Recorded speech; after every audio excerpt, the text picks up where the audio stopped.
let's talk about what's really stopping you from buying a home. It's me, Shanda Kim, with Grand Views Real Estate and Funding Services, partnered with Freedom Path.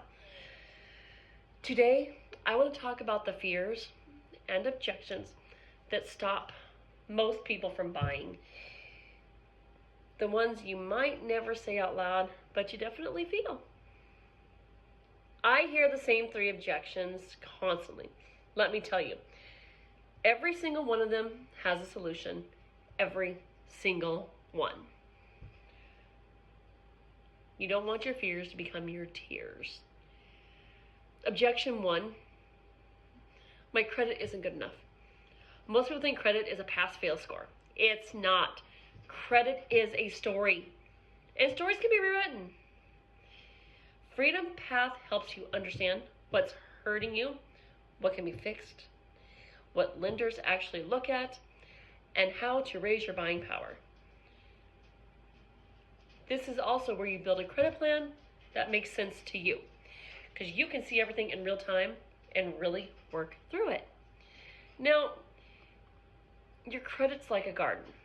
If you stop watering it, it doesn't die. It just needs attention, pruning, sunlight, and a new start. Because, honey, you're going to have some weeds.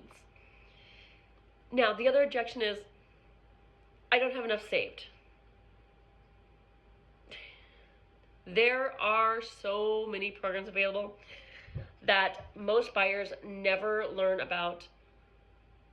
Down payment programs, closing cost help, seller concessions, grant programs. Most buyers overestimate what they need by thousands. It's like thinking you need to buy a whole restaurant to enjoy that meal. Nah, honey, you don't. The other objection I hear is, the market's too crazy right now. Oh my gosh, the interest rates. It's always going to be that way. Something is going to happen, something is going to need to be changed, something is going to need to be fixed. It is the way it is. The market's always shifting. Rates change, inventory changes, competition changes. But the one thing that stays consistent, rent continues to rise, and your landlord's mortgage keeps getting paid by you.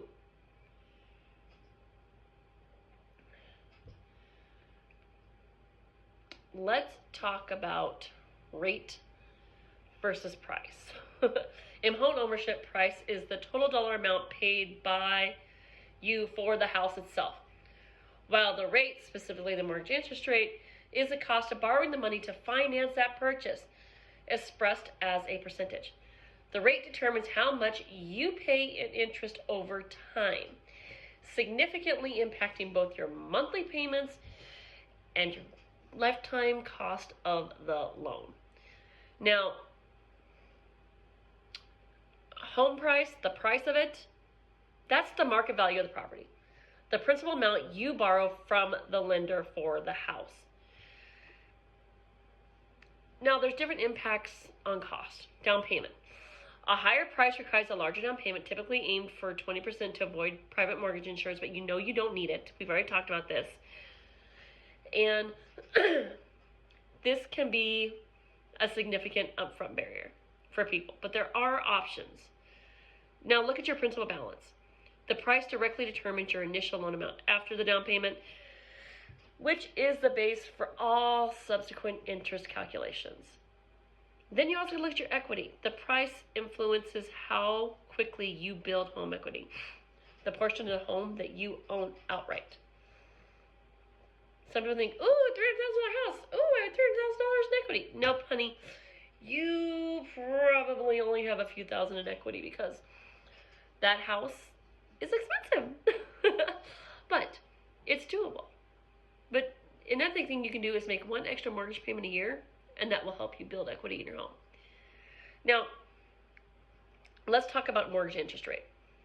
This is the percentage charged by the lender to use the borrowed money, which is the loan amount. This is also the primary factor in the total cost of your mortgage. The impacts on cost, monthly payment. The interest rate heavily influences your monthly mortgage payment, principal and interest portion. Even a small increase in the rate can raise your monthly payment by hundreds of dollars. So never get an ARM loan. Nope, nope, nope. Lifetime costs. The rate determines the total amount of interest you pay over the full term of the loan.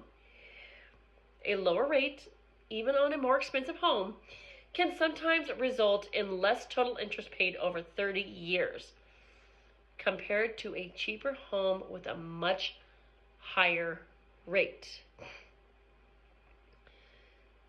Now, your buying power, higher interest rates decrease your purchasing power as more of your budget goes towards interest, reducing the loan amount you qualify for at the same monthly payment. Now, let's talk about the relationship between rate and price. Historically, interest rates and home prices have an inverse relationship, means intertwined. Low rates, when mortgage rates are low, more buyers can afford the homes, increasing demand and driving up home prices. We saw that a few years ago when people were paying 10, 20, 30, even 70,000 over mortgage rate or market rate. High rates, then interest rates rise. Buyer affordability decreases, which typically cools the demand and can put downward pressure on home prices. That's why a lot of these people that bought these homes well over what they were valued are having issues with their homes now. They can't afford it, and they did it like that to do it, but they're not getting any equity in their home to make the repairs they need, do the things they need, and it's making it much harder on them. So, however, this is a general guideline, not a strict rule. The current housing market has sometimes seen both price rates rise simultaneously due to factors like limited house supply and then just drop. Which matters more? Both are crucial, but many experts suggest that the rate ultimately matters more for long-term affordability and total cost because of what you're paying. You can often refinance a high interest rate when rates drop in the future, but you can never change the original price you paid for the home. Determining which to prioritize depends on your personal financial situations and goals. Like, you have to have goals. Goals are a thing. You want to build equity. Building equity refers to the process of increasing your ownership stake in the wealth in an asset. Your home is an asset. Your home is your foundation for generational wealth. Home equity is the difference between your property's current market value and the amount you still owe on the mortgage and any other liens on your property. But you have to keep your property up. If you want your property value to go up, you need to maintain your property. Home equity is your current market value and outstanding mortgage value. And this equity equals like the current market value of home minus outstanding mortgage balance, and it's always like a shifting thing, kind of like a little dance. So home equity, current market value of home, outstanding mortgage value. Take that off. As you build equity, you essentially convert debt into an asset that contributes to your overall net worth. How equity is built? It grows in two primary ways: by paying down your mortgage and market appreciation. If you want to appreciate with the market, you have to take care of your property. How you can build equity faster? Equity naturally builds over time, but regular payments and market shifts, you can make intentional steps to accelerate the process. Making a large down payment when you buy the home. Make extra mortgage payments. Make one extra mortgage payment a year. Even an extra $50 a month. That can do a big thing. Refinance to a shorter loan term. Switching a 30 to a 15-year mortgage increases the monthly payments, but more of each payment goes towards principal. Building equity at an accelerated rate. Or invest in home improvements. Strategic renovations, especially those with a high return on investment, like kitchen and bathroom remodels, enhancing curb appeal. These can force appreciation and increase your home's market value. The more curb appeal, the more stuff like that, the better. In Minnesota, everybody needs a garage. The winters here are drastic. Ugh. Like right now, it's raining and snowing, so I don't think Mother Nature can make up her mind. She's a little bipolar today. And you want to eliminate your mortgage insurance. You can reach 20% equity in a conventional loan. You can request the removal of PMI, allowing you to reallocate those funds towards the principal. Now, this is why it matters. Your equity is a source of wealth, and you have those funds to access to help get stuff you need, fix your home, refinance or fund major expenses like home renovations, education, or debt consolidation. And it's also financial security. The more equity you have, the more resilient you are to market downturns, and the better your potential profit when you eventually sell your home. When I sell my home, I am hoping to get something small and move abroad. Now, let's talk about renting versus owning.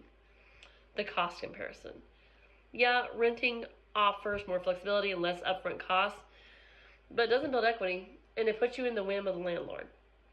It tells you what you can and cannot have. For me, renting is just no. Only do it if you absolutely have to. And waiting costs buyers more money in the long term. Waiting to buy your home can cost you in the long run due to missed opportunities, to not being able to build home equity, to the effects of rising home prices, interest rates, money spent on rent that does not contribute to ownership. These are all things that shows that you're wasting your money. Because think about it. If you're waiting to buy, you're not getting the equity. Home prices are rising, and interest rates are all over the place. And that's why when interest rates drop low, people go, whoa, let's go buy now. There's increased competitions when they drop. That's why I always say, buy when the interest rates are a little bit lower. Refinance when they drop. Because when they're lower, everybody's out there getting a house. And you're fighting for the houses you want. And it's very emotionally draining. I've been in that side of it. It's not fun.